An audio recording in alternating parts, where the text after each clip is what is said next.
Clip number 609۔ اس clip میں انشاءاللہ عز و جل آپ قرآن پاک کی سورہ رات کی آیت نمبر 39 سے 41 تک کی تلاوت، ترجمہ اور تفسیر قرآن صراط الجنان سماعت فرمائیں گے۔ بسم اللہ الرحمن الرحیم۔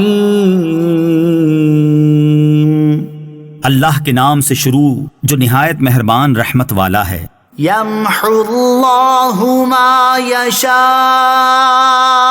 ویثبت وعنده الکتاب۔ ترجمہ، اللہ جو چاہتا ہے مٹا دیتا ہے اور برقرار رکھتا ہے، اور اصل لکھا ہوا اسی کے پاس ہے۔ یمحو اللہ ما یشاء، اللہ جو چاہتا ہے مٹا دیتا ہے۔ حضرت سعید بن جبیر اور حضرت قتادہ رضی اللہ تعالیٰ عنہما اس آیت کی تفسیر میں فرماتے ہیں کہ اللہ تعالیٰ جن احکام کو چاہتا ہے منسوخ فرماتا ہے اور جنہیں چاہتا ہے باقی رکھتا ہے۔ حضرت سعید بن جبیر رضی اللہ تعالیٰ عنہ کا ایک قول یہ بھی ہے کہ بندوں کے گناہوں میں سے اللہ تعالیٰ جو چاہتا ہے مغفرت فرما کر مٹا دیتا ہے اور جو چاہتا ہے ثابت رکھتا ہے۔ حضرت اکرمہ رضی اللہ تعالیٰ عنہ کا قول ہے کہ اللہ تعالیٰ توبہ سے جس گناہ کو چاہتا ہے مٹاتا ہے اور اس کی جگہ نیکیاں قائم فرماتا ہے۔ اس آیت کی تفسیر میں ان کے علاوہ اور بھی بہت سے اقوال ہیں۔ وَعِندَهُ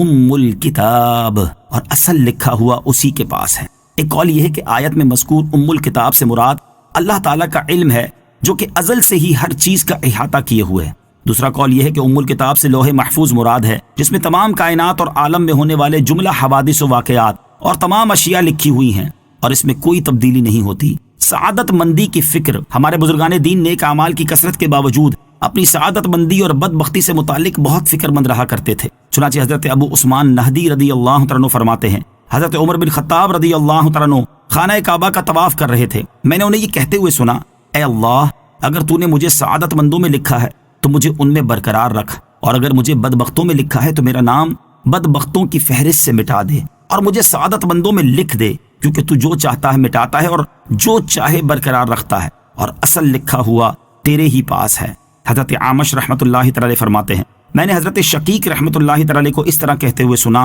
کہ اے اللہ، اگر تو نے ہمیں اپنے پاس بدبختوں میں لکھا ہے تو ہمارا نام وہاں سے مٹا دے اور ہمیں سعادت مندوں میں لکھ دے، اور اگر تو نے ہمیں سعادت مندوں میں لکھا ہے تو ہمیں اس پر برقرار رکھ، کیونکہ تو جو چاہے مٹاتا ہے اور جو چاہے برقرار رکھتا ہے، اور اصل لکھا ہوا تیرے ہی پاس ہے۔ اللہ تعالی ہمیں بھی اپنی سعادت مندی کی فکر کرنے کی توفیق نصیب فرمائے، آمین۔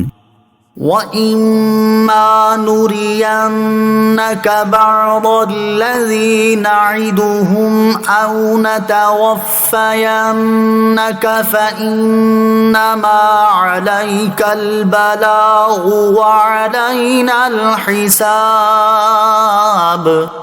ترجمہ، ارے حبیب، اگر ہم تمہیں کوئی وعدہ دکھا دیں جو ہم ان سے کر رہے ہیں، یا ہم تمہیں پہلے ہی وفات دے دیں، تو آپ پر تو بہرحال تبلیغ کرنا لازم ہے اور حساب لینا ہمارے ذمے ہے۔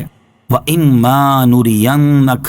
اور اگر ہم تمہیں دکھا دیں۔ اس آیت کا خلاصہ یہ ہے کہ اے حبیب صلی اللہ علیہ وسلم، ہم کافروں کو عذاب دینے کا جو وعدہ کر رہے ہیں، اس میں سے کوئی وعدہ آپ کو آپ کی زندگی میں ہی دکھا دیں، یا وہ وعدہ دکھانے سے پہلے ہی آپ علیہ الصلوۃ والسلام کو وفات دے دیں، تو دونوں صورتیں ممکن ہیں، لیکن آپ کی ذمہ داری بہرحال تبلیغ فرمانا ہے، اور صرف یہی آپ کی ذمہ داری ہے۔ بقیہ قیامت کے دن ان کا حساب لینا اور ان کے اعمال کی جزا دینا یہ ہمارے ذمے ہے، لہٰذا آپ علیہ الصلوۃ والسلام کافروں کے اعراض کرنے سے رنجیدہ نہ ہوں اور ان کے عذاب کی جلدی نہ کریں۔ أَوَلَمْ يَرَوْا أَنَّا نَأْتِي الْأَرْضَ نَنقُصُهَا مِنْ أَطْرَافِهَا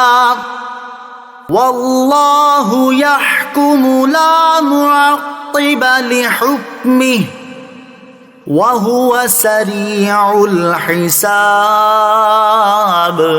ترجمہ، کیا یہ کافر دیکھتے نہیں کہ ہم ہر طرف سے ان کی زمین کم کر رہے ہیں، اور اللہ حکم فرماتا ہے، اس کے حکم کو کوئی پیچھے کرنے والا نہیں، اور وہ بہت جلد حساب لے لیتا ہے۔ اولم یرو، کیا یہ کافر دیکھتے نہیں، یعنی جن کفار مکہ نے سرور عالم علیہ الصلوۃ والسلام سے نشانیاں دکھانے کا مطالبہ کیا ہے، کیا وہ دیکھتے نہیں ہم ہر طرف سے ان کی آبادیاں کم کرتے آ رہے ہیں اور شرک کی زمین کی وسعت مسلسل کم کر رہے ہیں، اور حضور اقدس علیہ الصلوۃ والسلام کے لیے کفار کے گرد و پیش کی اراضی یکے بعد دیگرے فتح ہوتی چلی جاتی ہے، اور یہ اس بات کی صریح دلیل ہے کہ اللہ تعالیٰ اپنے حبیب علیہ الصلوۃ والسلام کی مدد فرماتا ہے اور ان کے لشکر کو فتح مند کرتا ہے اور ان کے دین کو غلبہ دیتا ہے۔ اللہ عز و جل کا حکم نافذ ہے، کسی کی مجال نہیں کہ اس میں چوں چراں یا کوئی تبدیلی کر سکے، جب وہ اسلام کو غلبہ دینا اور کفر کو پست کرنا چاہے تو کس کی تاب و مجال ہے کہ اس کے حکم میں دخل دے سکے، اور وہ جس کا محاسبہ کرنا چاہے تو اس سے بہت جلد حساب لے لیتا ہے۔